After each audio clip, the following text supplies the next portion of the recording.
Hello, everyone. We'll still wait for folks to join in, but let's get started. I'm Lauren Kuby. I'm with the Stardust Center for Affordable Homes and the Family, and that's a center at ASU that seeks to connect the dots among housing, health, food access, and transportation, even shade, actually, all to help craft regional integrated solutions leading to happy communities. So it's my pleasure to introduce today's speaker, and our moderator, first of all, ASU's Huitt-Zollars Jam. She's an assistant professor in the School of Geographical Sciences and Urban Planning. And Huitt-Zollars, thank you so much for moderating today. And if you could introduce the speaker and let's get started. Thank you. Hi, everyone. So it is my pleasure to introduce our speaker, Christoff Spieler. He is the Vice President and Director of Planning at Huitt-Zollars, a consulting firm with offices across the US. Today, he's going to talk to us about his new book, Trains, Buses, and People, the second edition. It's an opinionated atlas of US and Canadian transit. The book profiles 49 metro areas in the US and 8 cities in Canada that have rail transit or bus rapid transit, drawing on abundant use of data, photos, and maps. So today, Christoff will discuss how agencies can better welcome riders, regardless of race, gender, income, and disability. Thank you, Christoff. The floor is yours.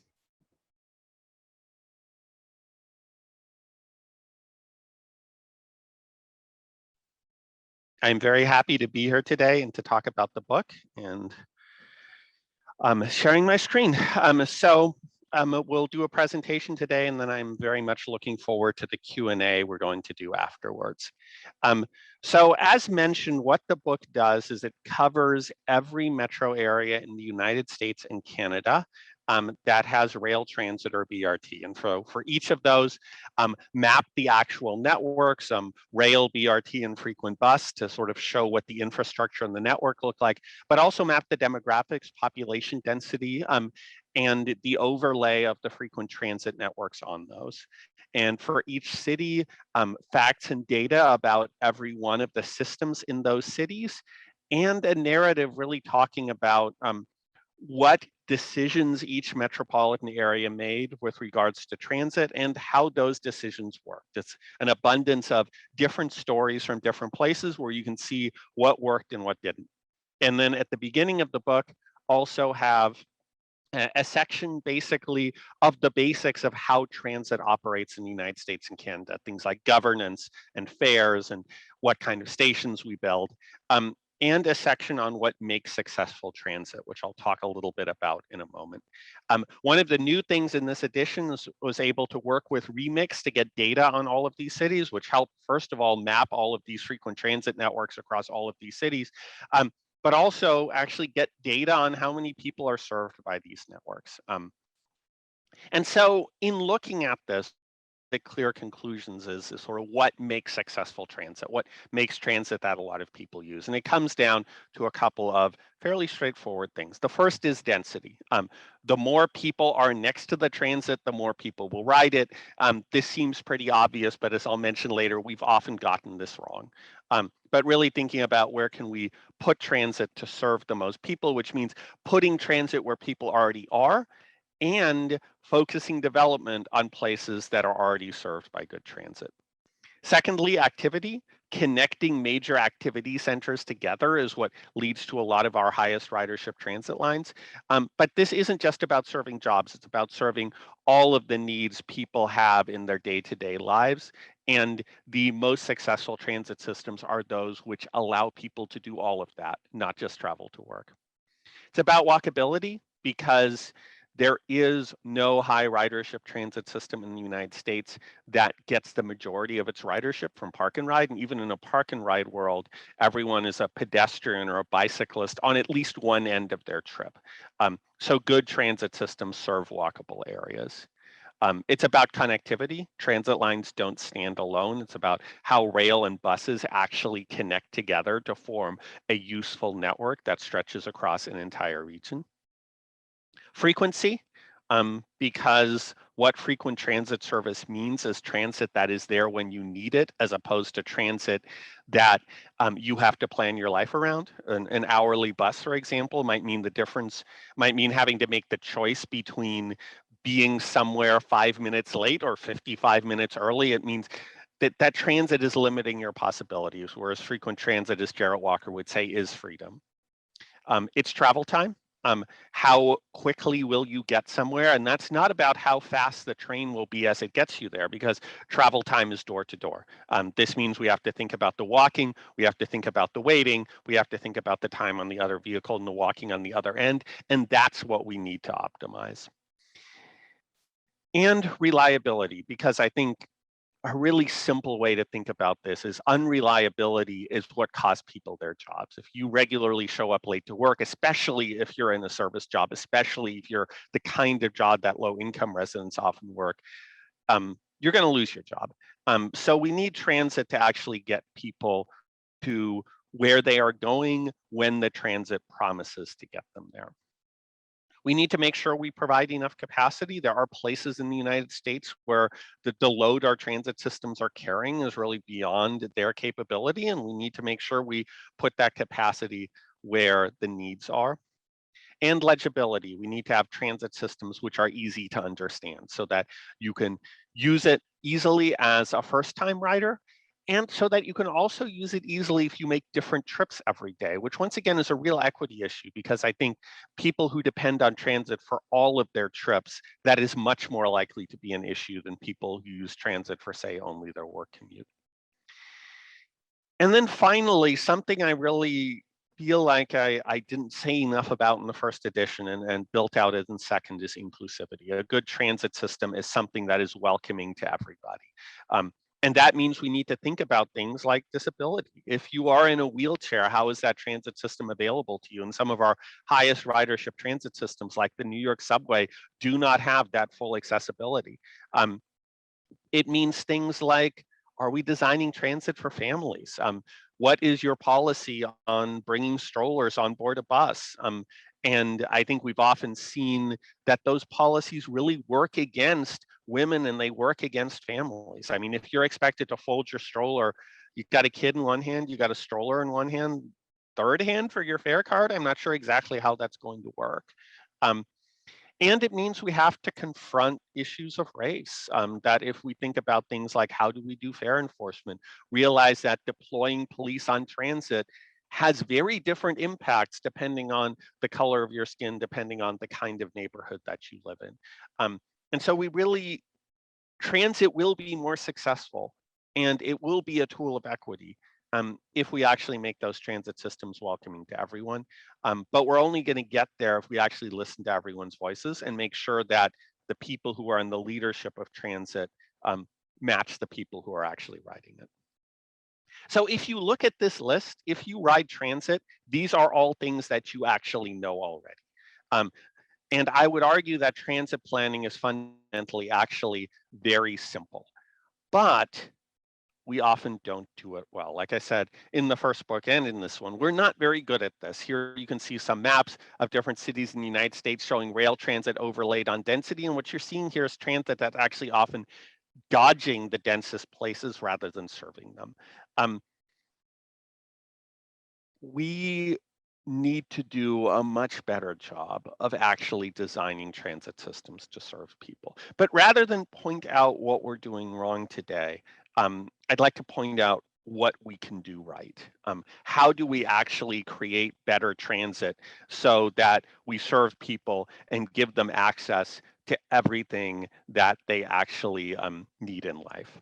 And I'd say there's a couple of basic steps to that. The first is we need to actually provide good frequent networks. We need that all day show up and go service, serving as many people as possible. And the all day is important. And I would also say this is a 7-day-a-week statement because we do not live in a 9-to-5 world. First of all, if you're going to depend on transit for all of your trips, and this is very true of low-income residents who depend on transit for all of their trips, but it's also true for if we really want to make a difference in anybody's household budget. Simply driving less doesn't make that much of a difference. Allowing people to not own a car really does. And if we want to think about environmental footprint. And that means you need transit to be there for you if you're going to the grocery store on Sunday, not just if you're going to work on Monday. And obviously, if you're going to the grocery store on Sunday, that meant somebody else had to go to work on Sunday. And in today's service industry, we have a lot more people working jobs that don't fit the 9-to-5 pattern and working different shifts over the course of the week. All day, 7-day-a-week frequent transit is indispensable for that. And frequency makes such a huge difference in how useful transit is. And practically speaking, it makes a difference in how fast transit is. Yet across the United States, we see a lot of places where people are depending on very infrequent transit. I mapped this out across all of the metro areas in the book. You can see sort of the white bubbles here are what's served. And what's interesting is sort of the degree of disparity that you see on a list like that, from the highs down to the lows. So for example, Vancouver, British Columbia, 66% of the people in the metropolitan area are within walking distance of frequent bus or train service. Notably, Vancouver is significantly beating New York City, which is actually the US metro area that does the best here. And part of the reason for that is what happens outside of the city limits, that the suburban areas on Long Island, New York State, New Jersey have frequent networks that really don't match that density. There are some extraordinarily dense places with some very mediocre transit service. Other cities, though, are actually performing surprisingly well. You would not expect San Diego to be this high on the list, but they have a fundamentally very strong bus network that is very well aligned to their density. And likewise, Salt Lake, which has considerably expanded its network. That's 28% of the metro area population within walking distance of frequent transit. 22% for LA. It's places like Orange County that are the big gap here. Only 17% for the San Francisco Bay Area, which we tend to think of as a pretty transit-friendly place.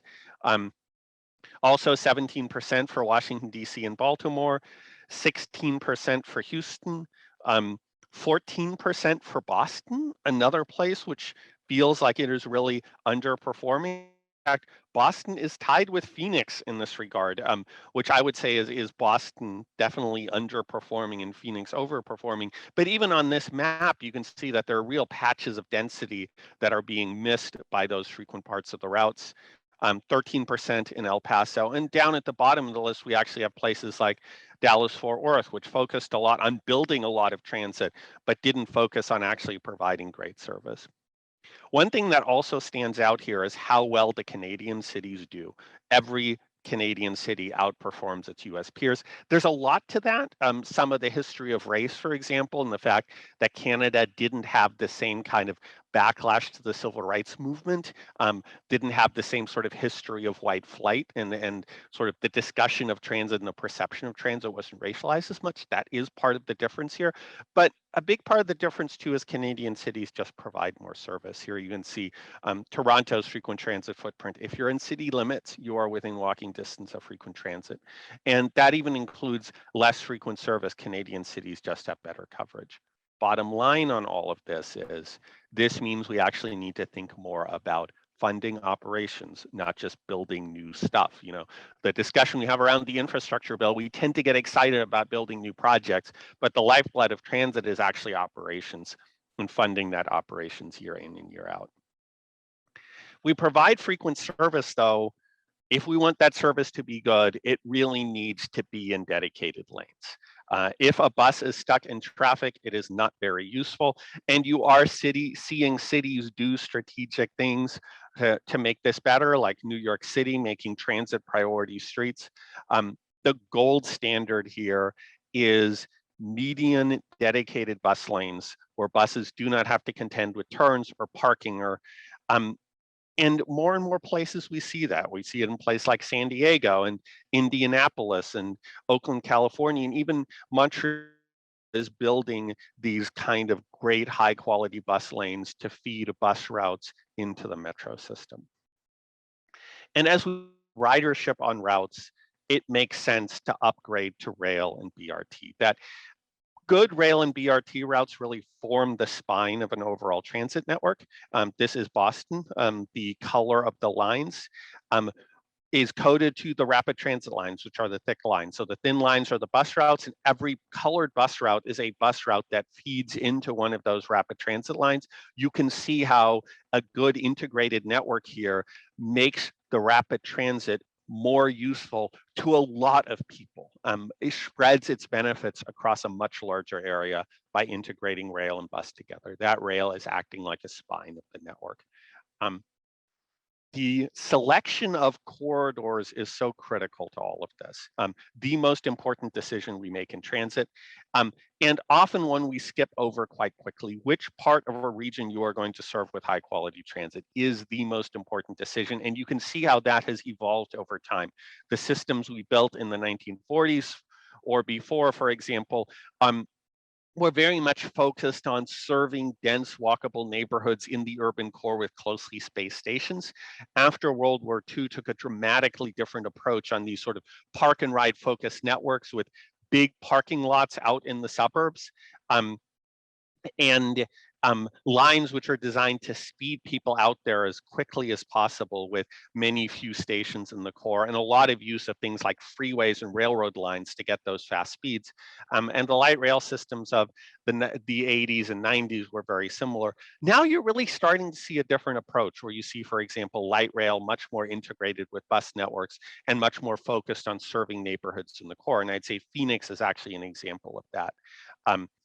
And if you want to look at the difference between Denver, for example, you can see that the bus network is almost independent of the rail network. Yes, they meet, but there are very few trips on the bus network which really benefit from the rail connection compared to Houston, where you can see that those rail lines acting as kind of a spine for the bus routes.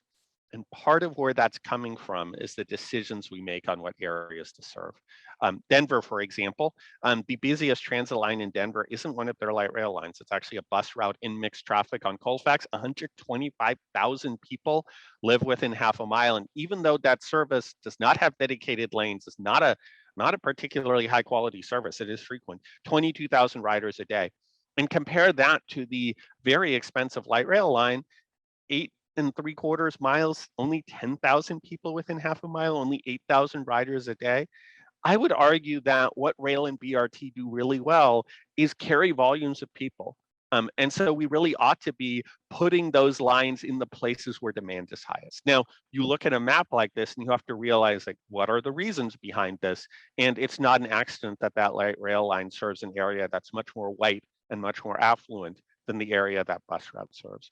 But I would argue that this is a backward set of investment priorities, and it makes me happy to see cities doing better. That, for example, right here in Vancouver, they are taking the busiest bus route in North America, where buses are coming every 2 minutes at peak and still leaving people behind because of crowding levels, and replacing it with a subway.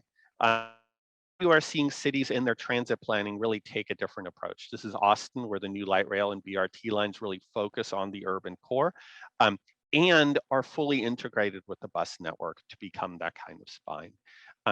And this also leads to systems which really serve all of people's everyday travel needs, not just getting them to work. And again, that's what allows you not to own a car. And that's what allows everybody, regardless of how much money they have, regardless of whether they can afford a car, to access everything that a metro area has to offer. That it's not just getting you to work, it's getting you to the zoo, it's getting you to the park. And we have to do that kind of thinking in areas we think of as suburban too. That, you know, we've always known how to serve downtowns, and we know how to serve medical centers, and we know how to serve universities, and we know how to serve sort of streetcar suburbs. But a lot of the density in our area is employment and other employment centers, and it's population in things like 1970s apartment complexes, things that we think of as suburban, which actually have a lot of people in them. And what we're seeing is that the footprint of where low-income residents live is increasingly spreading outwards. Poverty is getting much more suburban, especially in fast-growing areas. And transit really needs to adjust to serve that. And this doesn't just mean putting transit somewhere in the suburbs. It means making it actually useful. Those kind of lines which are designed to run as fast as possible because they follow an old freight rail line, that's not really useful. It's not really putting stations where people are trying to go. And you do see some good examples in the United States of thinking about this. BRT in Houston running down the middle of the street in a major suburban employment center. But the best example by far is Vancouver, a city whose skyline has literally been remade by transit. You can see these sort of pockets of office towers popping up around SkyTrain stations with very frequent service, where they're literally redeveloping single-story retail surrounded by single-family residential into 15, 30-story towers, not just at one station, but at station after station, and with a real thought about how to integrate transit into people's lives. Here is a grocery store immediately at the entrance to the transit station. So when you get off the train, your food and you can walk home. And we're not just connecting within metro areas. We really need to think about these intercity networks. And a lot of that is very sparse. We have some places in the United States where we have good intercity rail and bus service, Northeast Corridor, San Francisco to Sacramento. But, you know, look at Texas on here, look at Arizona, look at our 3 Amtrak trains a week in each direction. There's some really strong corridors where we could really have the demand for those connections. And some of that can be train service, including integrating commuter rail with Amtrak service like they had in Hartford. But this isn't just about trains. This isn't about technology. It's about making the connections. I always like this one. It's a train having an identity. It's a bus having an identity crisis as a train. That often the solution may be things like express bus service along freeway corridors, but making these connections from one metro area to another, and also providing basic transit in rural areas, something New Mexico does very well. For a small town, simply having some basic kind of bus service can be a real lifeline to people who live there, and especially if we're thinking about rural poverty, which is a very real thing across the United States.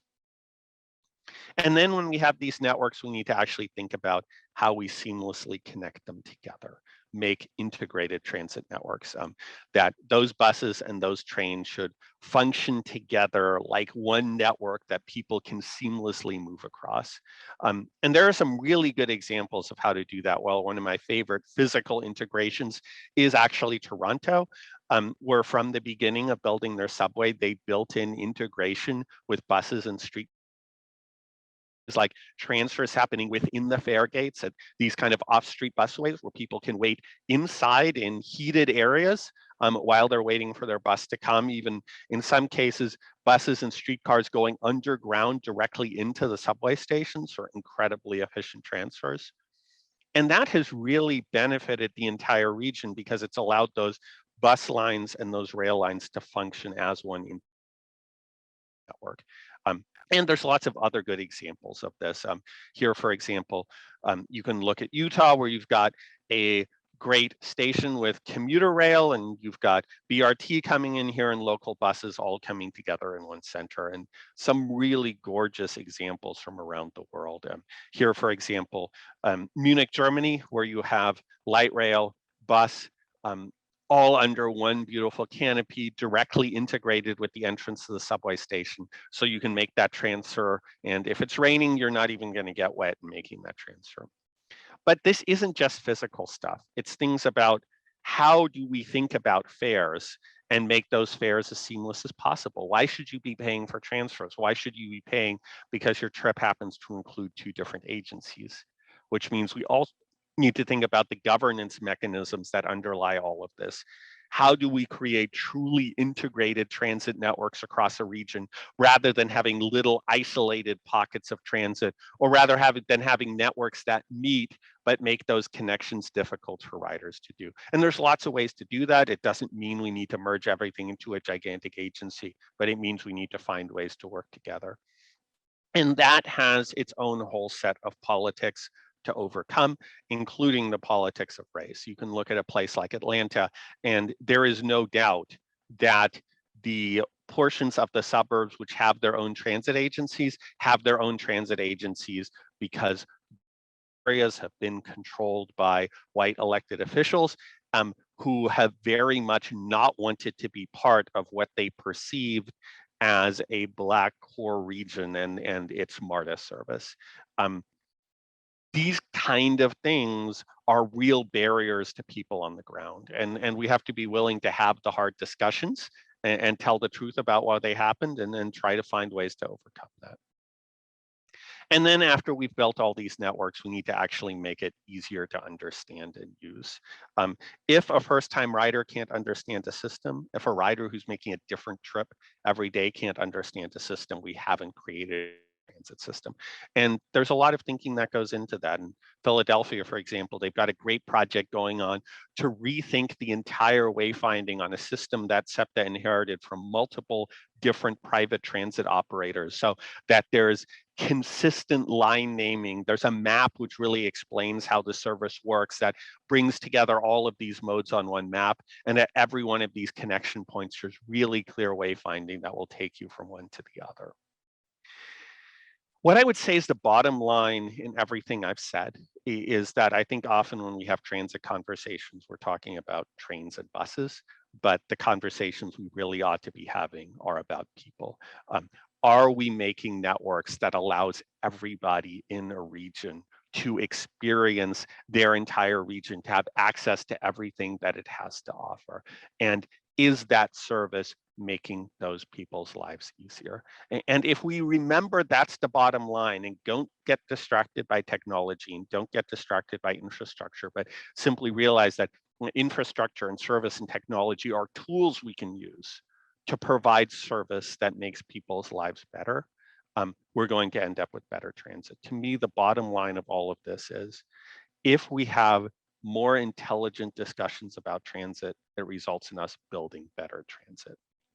With that, I'm looking forward to the Q&A. You can see my contact information up here. If you found this interesting, definitely follow me on Twitter. If you like lots of transit photos, definitely follow me on Twitter. And if you want the book, go to islandpress.org, and the code webinar will get you 30% off.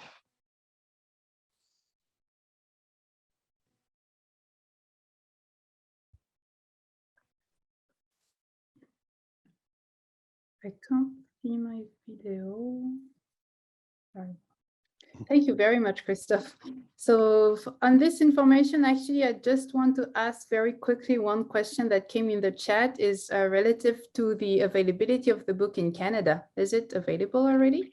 It is available. I saw somebody ask if there were delays or so forth. I don't know about that, but I can check with Island Press.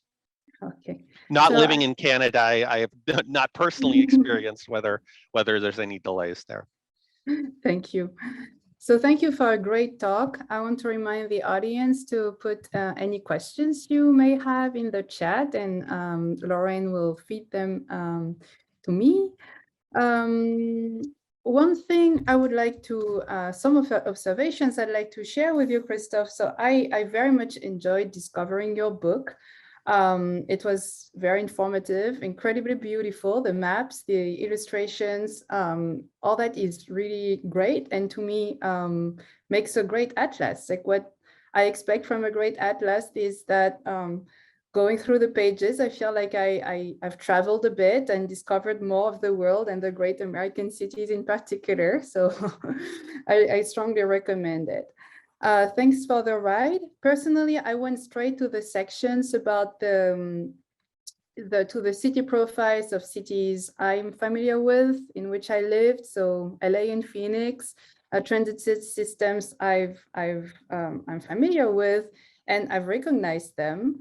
I also went to city profiles of cities I don't know at all, like the best transit city, as you categorize it. I'm ashamed to admit, in 6 years in the US, I've never visited New York City. But one day soon. But all that to say that we learn a lot from your atlas, and definitely have it's a great opportunity. And I think it's a great time to take stock of what American cities have to offer in terms of transit. And stepping back a little, I want to ask you if you see, starting from now, from this moment, a time in the future where transit might actually become a staple, like really the backbone of urban mobility in American cities. And one question I have for you in particular is, personally coming from Europe and moving to the US, I've realized I sense a difference in perspective, and I want to ask if you agree with this, being that back in Europe, in European cities, I feel like mass transit is the baseline, is the transportation service of everyone. And whereas here in the cities of, especially of the Southwest, that were built by and for the automobile, I feel like transit, there's still kind of this stigma that mass transit is, you actually use the term like the lifeline of the people who cannot afford or who are not able to use any other form of private mobility. So generally speaking, I'd like to ask you, what is your advice? Like, how do you see transit agencies and cities moving forward to actually change perspectives, shift the narratives from transit as the lifeline to transit as the baseline? So, yeah, so a couple thoughts there. I mean, first of all, I think it's really important to recognize, like you did, that there's a lot of difference within the United States. That if you are in New York City, for example, it is what you described. Transit is what basically everybody uses. And the reason for that is if you're on the island of Manhattan, the subway will get you there quicker than driving. Like it is just simply the best way to get around.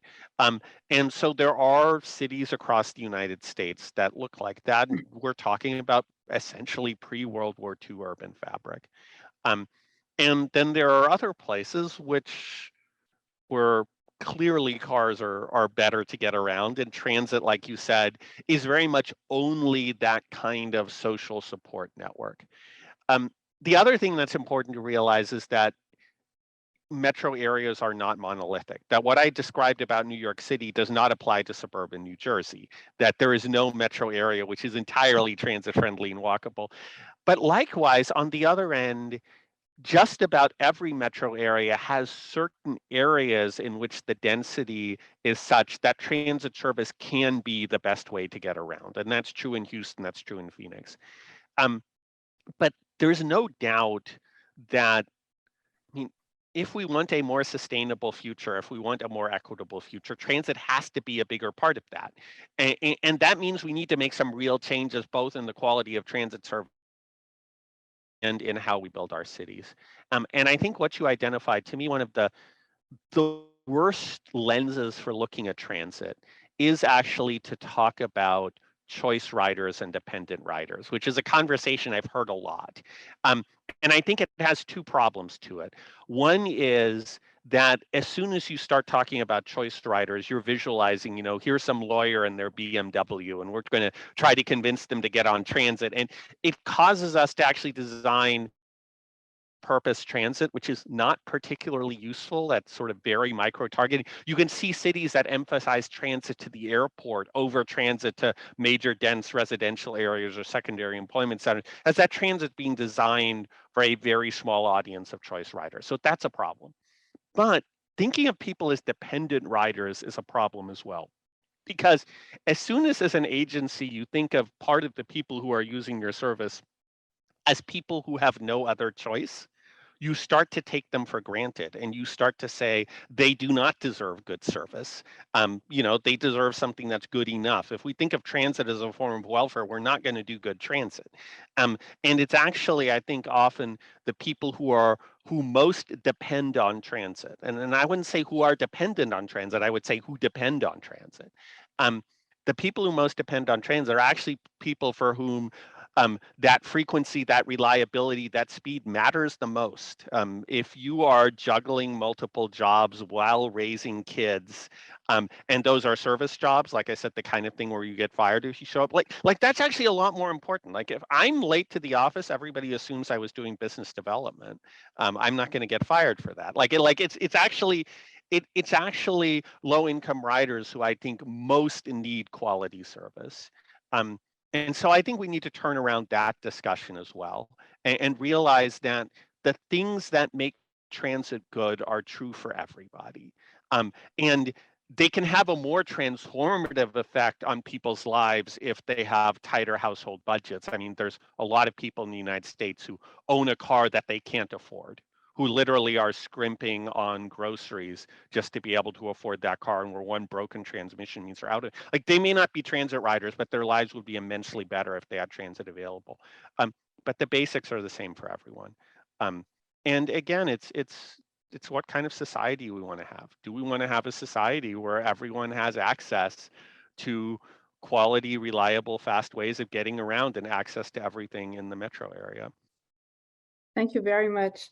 As of now, I think we have nearly 10 questions in the chat, so we'll try to get through them as fast as possible, and maybe to lump some of them together. But I'll start with this one that seems to be a perfect segue with what you were just saying. Actually, the City of Tempe's transit manager, Eric Iverson, I believe, asks, do you have any advice on introducing dedicated transit lanes in an environment where traffic congestion is a major issue and the biggest transportation issue, and we are losing a lane for cars? To provide transit lanes is likely met with significant opposition. I mean, you reminded me of something I say often, which is that if you have a transit project and nobody is against it, it's probably a bad project, since it doesn't go where anyone wants to go. Like, making good transit will always involve some degree of pushback. But part of this is also sort of shifting the discussion. I mean, even the term taking something away from cars, it's like, we should be having a discussion about, we have this limited public resource, which is our street right of way, and how do we use that right of way to the greatest benefit of everyone? And that the solution to that may be that part of this is best used as a transit lane, because that lane can move more people than any of the other lanes on the street. And we also have to realize that traffic shifts and adjusts a lot more than people think, that if we do this, the congestion everybody assumes will come actually rarely shows up. People make different trip decisions. More of those people shift to transit. It often turns out the number of lanes isn't the biggest bottleneck. So to some degree, we also have to be willing to try things, because once we implement them, they often turn out to be a lot more popular than they were as a proposal. So moving away from Tempe, speaking of the Phoenix metropolitan area in general, one member of the audience is asking, what would be a frank assessment? Well, I mean, it's the transit problem in Phoenix is land use. It's just a big sprawling place where people are spread out and the streets are incredibly wide, and it can feel incredibly hostile to be on foot. I would say, given that, the transit decisions that have been made are quite good ones. The light rail line is a very smart one, because it is actually based on places where people can walk, because it actually connects multiple strong centers together, because it has really good bus connections. The proposed light rail extensions are smart ones because they fit that same pattern. So what I actually see in Phoenix is a place that is starting from a very difficult spot to start with, but has made the kind of decisions that make the best of that. And that encourages me. But it goes to the very basic point of, we can't expect transit agencies by themselves to create a great transit place, because land use is equally important a part of that formula, because street design is equally important a part of that formula, which means that cities in particular need to be a big part of that discussion. Thank you. Two related questions. Do your city profiles include information about how airports connect to other modes of transit? And another question is about modal split. Is it included? I do not specifically call out modal split. It's obviously something I look at and I mention sometimes. I'll say the mode share numbers are also kind of problematic, because they tend to be only commute numbers, which I think are not a good reflection of all of the functions the transit system serves. In terms of airports, I definitely mention them, and there's even a couple of nice scale diagrams comparing different airports. I will say, I think we talk way too much about airport service, that if I were to make a list of priorities for what we serve with transit, airports aren't near the top of that list. that even the best airport connections get relatively low ridership, which simply has to do with the nature of air travel. Like once you have a good comprehensive transit system, the airport is worth adding to it. As a first destination, it's rarely the best first destination. Thank you. An audience member notes that the Metro Vancouver area should be called Lower Mainland, and including what is it? When you include the total area, the numbers are not as good compared to what you presented. So I guess this speaks to the question of scale, right? What scale should be looking at when we look at the performance of our transit systems? How do we, maybe, I don't know, the ranking of the cities as you presented them, if we were to look at how they perform in terms of urban mobility and metropolitan mobility, maybe there would be a difference there. I don't know.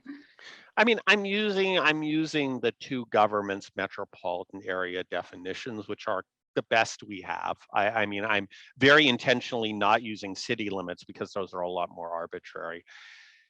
I mean, obviously, if you zoom out and say I'm going to include a lot more of the more sparsely populated areas around Vancouver, Vancouver's going to look worse. But if you apply that same formula to all of the other cities, I think that they're going to correspondingly look worse as well. I don't see a metric in which Vancouver isn't one of the top performing cities. And I'll say one of the things about Vancouver is it actually has fairly strong urban boundaries, thanks to like policies around farmland preservation, as well as like sheer topography. It's a metropolitan area that has fairly sharp edges, which is actually a good thing for transit. And if you look at the United States compared to Europe, one of the big differences in land use patterns is European cities don't sprawl as much, which actually makes operating good transit a lot easier. Thank you. Actually, I do have a question about this very point. Like, have you made any comparison to European transit systems, which in the audience members' opinion, experience are much better than the American system? I know you have a section, before I let you answer, of course, I know you have a section on lessons from abroad. And actually, I do have a follow-up question for you, which is lessons for abroad. Like I personally have experience working as a consultant on mass transit system in Asia. And, you know, in those rapidly developing countries that are now experiencing much of the transit expansions worldwide. So I'm wondering, how, like, what have you learned, as the audience members asked, what have you learned from abroad, and what can abroad learn from the US nowadays? So yeah, I mean, I've always been, this is a book of US and Canadian transit, but my view on transit has always been informed by my own personal experiences, including things like being born in Germany and living in London for a summer. And I've had a chance to see some really amazing transit systems. And it's always it's a different perspective on what's possible. I remember being in Singapore and traveling with a group. One of the members of our group was in a wheelchair, and he actually asked them about elevator maintenance because he was used to New York City, where when elevator breaks, it takes us a couple of months to fix. And their answer was, well, we have a dedicated repair crew. We dispatch them immediately to fix it. But sometimes it takes way too long to get the elevator fixed. And he's like, what's way too long? And they said, hours. And so sometimes like traveling abroad just gives you an idea of what is possible. What can other places learn from the United States? I mean, it's kind of mean to say, but one of the things other places could learn is not to do what we did.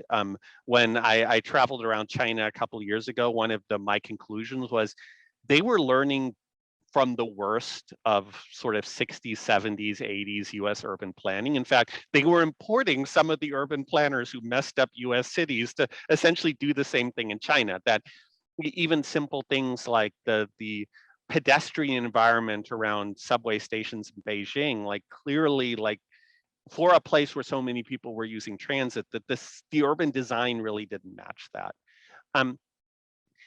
I will actually say that I think the United States does have good examples of agencies which have managed to reliably operate transit systems over decades, including like basic operational competencies, that are something worth looking at for the rest of the world. And I do think we have in North America some really standout systems that, again, are worth looking at for the rest of the world. But I'd say overall, the world probably took more lessons from the United States than it should have. I want to say there are two things in particular I very much appreciated in your book is your emphasis on the importance of the political context. And I guess that is also a major difference, like when it comes to, other contexts, like maybe less democratic, or the political position plays a different role, for example, and the role of the planner may be different as well. But something else that you just mentioned as well is the importance of designing streetscapes to support the walkability of the first or last leg to and from transit. And I think that is really important. And in some places where transit is expanded, it's a given. Like these are places that are extremely walkable and have developed as walkable cities. And I think there's something really important to preserve there. So I have like more questions for you. One is actually about the role of micromobility, an emerging field. How do you see it? What role do you see it play in transit connectivity? It's funny, and I think one of the things I think we've done wrong in US transit is get distracted too often. Like fundamentally, what transit is best at, the core competency of a transit network, is moving large numbers of people in a straight line through dense areas. And I think it is worth sort of doubling down on that. And it's interesting when I say that because in many cities, those areas I'm describing are actually low-income areas. Like they are, like that system I showed in Denver was not a case of a system focusing on the core competency of transit. But ultimately, fixed route service that people walk to is an incredibly efficient technology. And nothing we have approached in terms of, little autonomous shuttle buses or dial-a-ride services or anything like that has come close to approaching it. I think there are places we have built in which on-demand services can be very useful. In Houston, we dealt with some essentially low-income, low-density areas where people were making lots of short trips, like going to the grocery store and church, where it turns out that that was much better than the old fixed route bus service. I can step back, though, and say those are essentially failures of urban planning. Those are places where we have designed a neighborhood that does not work well, and we're having to use that on-demand service as a kind of Band-Aid. I often also hear sort of technology held up as sort of the first and last mile solution.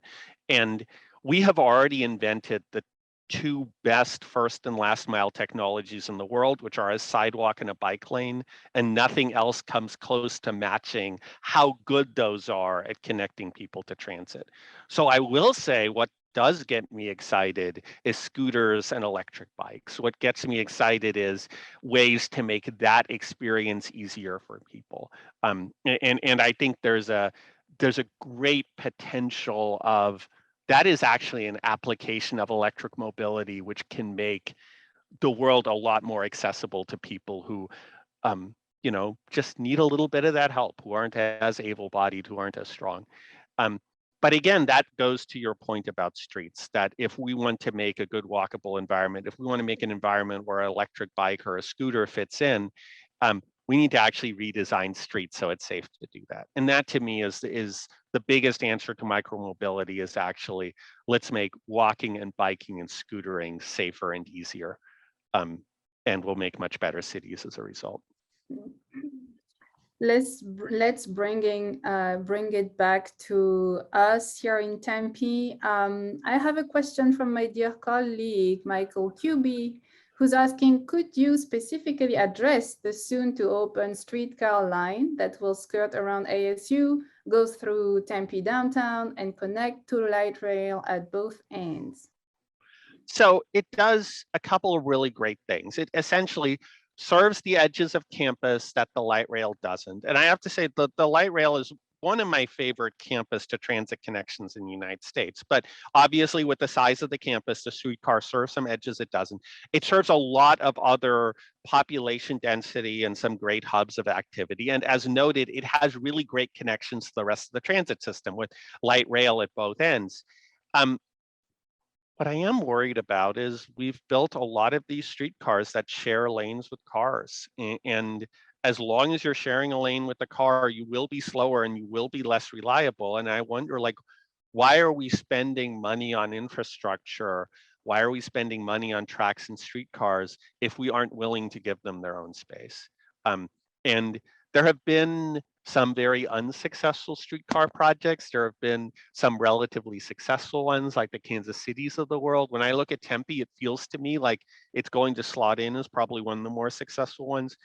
But I still think anytime we're sharing lanes with cars, that is compromising transit, and it's a lost opportunity. And I wish we were sort of brave enough to say, no, this thing gets its own lane. Another planning question, prioritizing question, I'm gonna read. You mentioned the need to fund operations of transit service versus continuing to build new projects. I agree this is a major hurdle and can be a barrier to improving or even maintaining service. How do you foresee the US being able to improve funding for transit operations as a priority? So, I mean, first of all, this is a local governance issue. It is a issue of putting in place stable local funding sources. It is also a local political priority issue. It is transit boards and other decision makers committing to spending money on service. And frankly, it's just not as exciting. People like cutting ribbons. And especially non-transit riders, like they get the idea of you're building a new rail line. They do not in the same way understand the idea of you're taking a bus that runs every 30 minutes and making it run every 15, even though the second may actually be more transformative. Which goes again to, I think those of us who care about transit need to be able to make this case and need to be able to articulate it. I will also say there is a piece to federal policy here. The fact that the federal government has been funding capital projects but not funding operations has actually incentivized cities, metro areas, transit agencies to chase those capital dollars. The feds have gotten better at adding service expectations to those to say, if we pay for your tracks and your trains, you need to run them this often. But I would actually love to see some federal funding that is operational. It basically says we will fund improving the quality of transit service, not in the place of local funding, not as a thing that replaces current existing funding sources, but that allows cities to build networks. And I think that could do a lot of good as well and really move the needle in terms of transit ridership. And what are your thoughts on the possibility of making public transportation free in the US, given how small the fare box recovery is in many cities? And is there any discussion on using future carbon taxes or fees in this way? This is another question we got in the chat. So first of all, I mean, there are some US transit systems where the cost of collecting fares exceeds what they get back. And in those cases, it's trivial to me because again, the cost of collecting fares includes things like the fact that the bus takes longer at each stop because people have to pull out their money and the bus would run the route quicker and you could use fewer buses if you weren't collecting fares. So at the low end, there's definitely systems where this is a no-brainer. If you get though to systems with higher ridership, and Phoenix, the larger agencies, even in the Sun Belt, you get some meaningful percentage of your operating dollars is coming from those fares, and maybe 10%, but it's not meaningless. And at that point, you are starting to get into an opportunity cost discussion. You need to start to ask, if we identify additional funding to make transit free, is making transit free thing that most benefits the riders? And I think in many cases, you'll conclude that actually adding more service would be a greater benefit than making the fares free. That said, I love this discussion, and I think it's worth stepping back and asking the question of, Why do we collect fares in the first place? It's worth having a discussion of how do we meet these aims in other ways. Like, I love making transit service free for students. I love low income fares, for example. And yeah, let's have a discussion about what our policy goals are. And I would love, I mean, the idea of finding new funding sources, and that one of those things those funding sources do is make transit free, but in addition, they add more service. Like, I love that kind of idea, because fares are a deterrent, not just in the amount of money they cost, but also in terms of they add a level of complexity for all riders, including first-time riders, for getting on a system. And that's worth thinking about as well. Thank you so much, Christoff. I've got a couple of thankful comments for your thorough responses on different points. Someone also mentioned that Toronto is a good transit city because the city got it into providing the service 100 years ago. And I guess this speaks to a point you made earlier that there are disparities when it comes to the history and therefore the performance of services. Do you have, we are nearing the end of this talk. I see that Lauren put the link in the chat to our wonderful independent bookstore, Changing Hands, where your book can be purchased. Do you have any final thoughts that you'd like to share with us? No, I mean, I'm just excited to see people show up today. And I mean, ultimately, if we want to make better transit, the way we're going to get there is by all of us being part of the conversation and having smarter conversations about how to make transit better and who transit is for and what our goals should be. So that to me is the bottom line of everything in the book. Thank you so much for this wonderful talk and for this beautiful book. And thanks everyone for the great questions. Should we end here, Lauren, or do you have any final comments? Yeah, I think you said it all. Thank you everyone for all the questions. And thank you so much to Christoff for taking time to be with us today. Thank you.